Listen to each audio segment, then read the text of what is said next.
안녕하십니까. 이준원과 함께하는 건강의 지혜 시간입니다. 오늘은 소금 너무 많이 먹으면 면역체에 해롭다 하는 주제로 말씀을 드리겠습니다.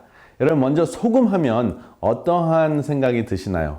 소금을 많이 먹으면 혈압이 올라가고 뇌졸중이 생길 수도 있고 그리고 심장질환이나 혈관질환이 심해질 수 있다 하는 그러한 정도로 아시고 계시잖아요. 그런데 오늘은 소금을 과잉 섭취했을 때 면역체에 해롭다 하는 내용으로 말씀을 드리겠습니다. 그런데 역사적으로 소금은 굉장히 귀하고 소중한 것이었습니다. 과거에는 소금으로 품삯을 주었을 정도로 굉장히 중요하고 또 금전적인 역할을 할 정도로 희귀했는데요. 이런 표현이 있죠. 영어에 He is worth his salt. 이것은 무슨 말이냐면 이 사람은 밥값을 한다. 품삯 가치가 있다. 이런 뜻입니다. 그만큼 가치가 있다는 표현을 썼을 때 지금도 He is worth his salt 이렇게 얘기하면은 저 사람은 자기 밥값을 해. 이런 표현으로 씁니다. 그런데 이렇게 귀중했던 소금이 지금은 염가 이렇게 하면은 아주 싸구려 그리고 좀 천하게 여겨지는데 여전히 우리 몸속에 소금은 굉장히 중요한 역할을 합니다. 그런데 이것이 과잉 섭취됐을 때 문제가 되는 것이죠. 최근에 독일에서 연구된 전향적 연구를 소개해 드리려고 합니다. 제가 이렇게 좀 전문적인 용어를 쓰는 이유는 연구 발표됐다 하면은 다 그것이 믿을만한가 하는 것을 소개해 드리려고 전향적 연구를 소개를 드리는데요. 전향적 연구가 다른 연구보다 훨씬 더 무게 있고 비중이 큰 연구라고 할 수 있습니다. 전향적 연구가 있고 후향적 연구가 있고 단면적 연구가 있는데 그 중에서 전향적 연구가 가장 심도 있고 무게 있는 연구다 하는 것을 아시면 좋습니다. 그래서 강사나 누가 발표했을 때 또 이야기했을 때 연구에 따르면 이렇다 이렇게 이야기할 때 이게 무슨 연구였나? 전향적 연구였습니까? 단면적 연구였습니까? 후향적 연구였습니까? 이렇게 한번 물어보세요. 그러면 그것을 알만한 사람이 이야기를 하면은 좀 믿을만 합니다. 모든 연구를 전향적 연구로 할 수 없을 수도 있습니다. 그런데 전향적 연구는 어떠한 연구냐 하면 예를 들어서 소금에 관련된 지금 연구가 발표가 됐잖아요. 그러면 이제 건강한 사람을 두 부류로 나눠서 소금을 적은 양을 섭취하는 사람과 많이 섭취한 사람을 팔로우업을 하는 거예요. 그래서 미래, 전향적. 지금 이제 섭취하기 시작해서 3개월 동안 섭취한 것을 지켜보는 것이죠. 그리고 난 다음에 혈액 검사를 해서 어떠한 면역 반응이 이루어졌는지 확인을 하는 것이죠. 근데 반면에 후향적 연구는 지금 혈액 검사를 해가지고 면역체 검사를 합니다. 면역 반응을 보고 그 다음에 과거에 소금을 얼만큼 먹었는지 기억을 되살려서 추적하는 건데 그렇게 하게 되면은 정확도를 알 수가 없습니다. 그래서 예를 들어서 소금 양에 대한 연구를 했을 때는 후향적 연구나 과거를 돌이켜보는 연구나 또 단면적 연구나 이러한 연구는 별로 가치가 없습니다. 그래서 무엇을 섭취하는 것에 대한 연구는 전향적 연구를 하는 것이 가장 중요한 부분입니다. 그래서 여러분들이 모든 연구가 같은 수준이 아니라는 것을 아시면 참 좋겠습니다.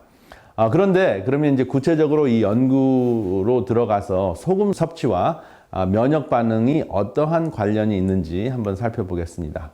그 연구 대상에게 소금 12g을 섭취하게 했더니 면역체 중에서 단핵구라는 면역체가 있습니다. 백혈구 중에서 이물질, 바이러스나 박테리아를 잡아먹는 또 암세포를 잡아먹는 단핵구의 기능이 어떻게 되는지 살펴봤는데요. 첫 번째로 단핵구의 에너지를 생산하는 미토콘드리아의 기능이 감소됐다 하는 것이 확인이 됐고요. 두 번째는 염증 단백질 생산이 증가했다 하는 것이 확인이 됐어요.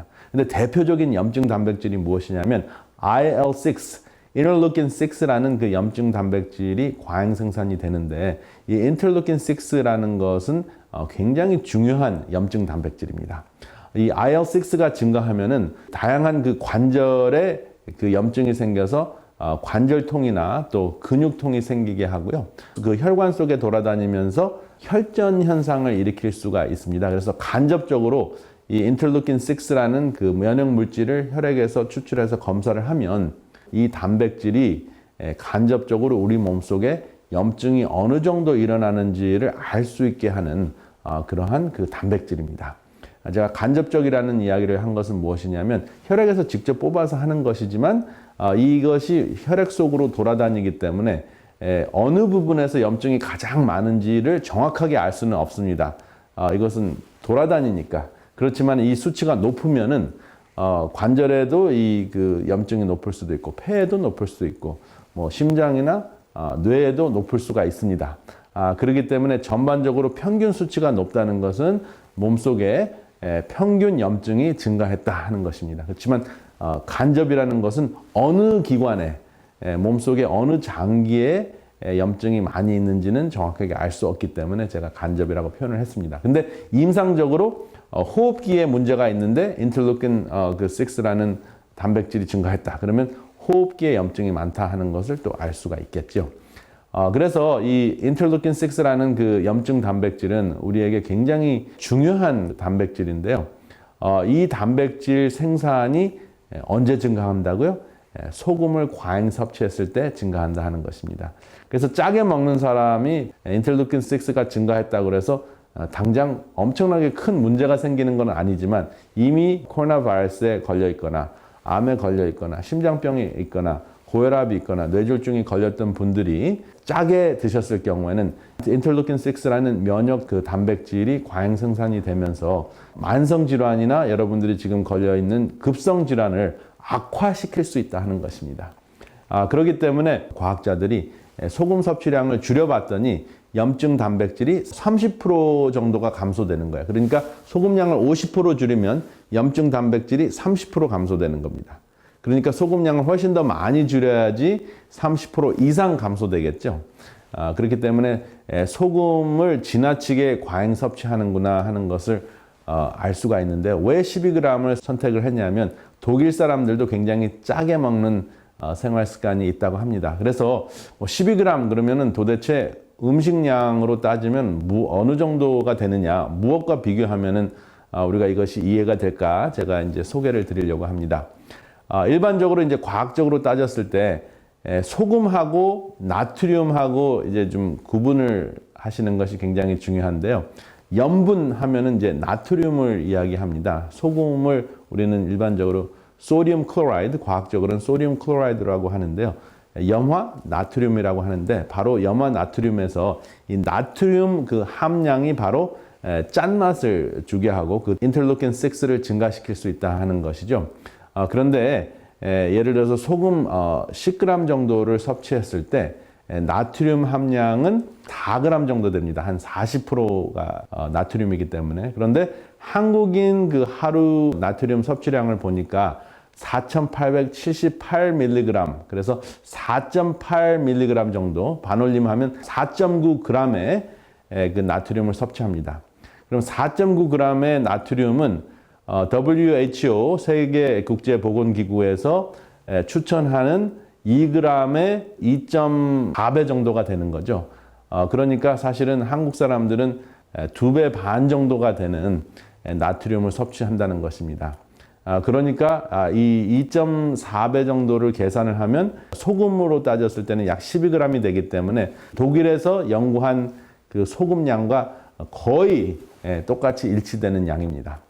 그래서 한국 사람이나 독일 사람이나 굉장히 짜게 먹는 습관이 있어서 몸속에 염증 단백질이 증가한다는 것이 이제 확인이 된 셈이 된 거죠.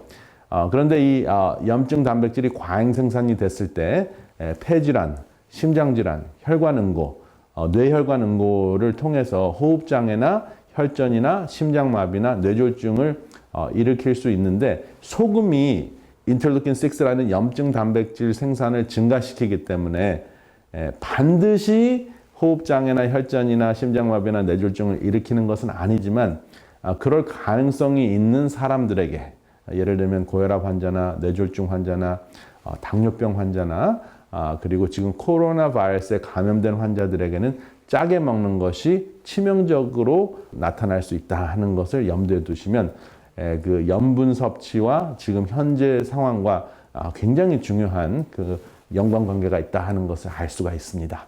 그래서 국제보건기구에서 그 추천한 하루 그 나트륨 양이 2000mg 혹은 2g이라고 이야기를 했잖아요. 소금 양으로 보면은 5g의 소금 양입니다. 그러니까 소금의 40%가 나트륨이라고 제가 말씀을 드렸으니까. 그래서 나트륨 2000mg 이상이 되는 그 음식을 살펴봤더니 대표적으로 짬뽕, 그 다음에 우동, 열무냉면, 쇠고기 육개장, 알탕, 물냉면, 동태찌개, 짜장면, 해물칼국수, 된장찌개, 김치찌개. 여러분 이 음식들을 들어보니까 우리가 듣기만 해도 군침이 돋는 음식인가요? 그런데 그 짬뽕 한 그릇만 먹어도 독일에서 발표한 그 연구 그 내용에 해당이 되는 나트륨 양입니다. 그러니까 사실 보통 짬뽕 한 그릇 먹으면서 그 한 그릇만 먹는 것뿐만 아니라 뭐 다른 것도 또 먹잖아요. 그러니까 분명히 초과되는 것이죠. 그래서 이러한 생활 습관이 회식할 때마다 외식할 때마다 주기적으로 이루어진다면 우리의 면역체는 과잉 기능을 하게 되고 적당한 기능을 하면은 코로나 바이러스나 병균이나 암이나 이러한 그 심장병 만성 질환을 극복할 수 있는데 과잉 생산이 되니까 모든 만성 질환 더하기 이제 최근에 창궐한 코로나 바이러스 때문에 일어나는 코로나 바이러스 증상까지 악화시킬 수 있다 하는 것을 염두에 두시는 것이 굉장히 중요할 것 같아서 소개를 드립니다. 반대로 나트륨 함유량이 1000mg 미만 되는 음식을 보면 회덮밥, 곰탕, 떡, 만두, 김밥, 튀김 이러한 것들이 있습니다. 그래서 나트륨 차원에서 소금 차원에서 보면은 비교적 안전하다고 볼 수는 있는데 여전히 칼로리가 굉장히 높죠. 그렇기 때문에 건강식품이라고 할 수는 없지만은 외식을 한다면 여기에서 만두나 김밥 정도 이렇게 드시면 그리고 떡을 드신다고 해도 소량을 드시면 여러분들의 칼로리 수치를 어느 정도 조절하실 수 있으실 것입니다. 참 먹고 살기 힘들다. 이것도 안 되고 저것도 안 되고 한다라고 생각하실 수도 있는데 알고 계시면 여러분들이 조절할 수 있기 때문에 선택은 여러분들의 것입니다. 그러면 소금 함유량을 전혀 걱정하지 않고 마음껏 먹을 수 있는 음식은 없냐 이렇게 이제 질문을 하실 것 같아요. 그런데 그 답은 있습니다입니다. 어떠한 음식이 소금량을 전혀 걱정하지 않고도 마음껏 드실 수 있을까요? 바로 무지갯빛 식단입니다. 예를 들어서 상치와 같은 그 녹색 채소나 녹황색 채소는 100g당 소금이 28mg 밖에 없습니다. 그리고 채소 중에서 좀 염분이 많다고 하는 비트 같은 경우도 100g당 78mg 밖에 없습니다. 그래서 1kg를 섭취한다 그래도 세계보건기구에서 그 추천한 양의 20분의 1도 안 됩니다. 그렇기 때문에 빛을 통해서 만들어진 채소와 과일, 소금의 양도 적당하게, 적절하게 들어 있습니다. 그렇기 때문에 우리가 추가적으로 소금을 치지 않아도 되지만 여러분들이 오늘 배우신 대로 소금을 한 5g 정도 추가하셔도 우리 몸에서 큰 문제가 일어나지 않는다 하는 것을 배우셨습니다. 아무쪼록 우리가 빛과 소금이 되어야 되는 이때 빛으로 만들어진 채소와 과일을 통해서 적절한 소금을 섭취하여서 건강을 지키면서 또 면역체를 잘 건강하게 유지하시면서 세상의 빛과 소금이 되는 여러분들이 되시기를 이 시간에 간절히 바랍니다. 감사합니다.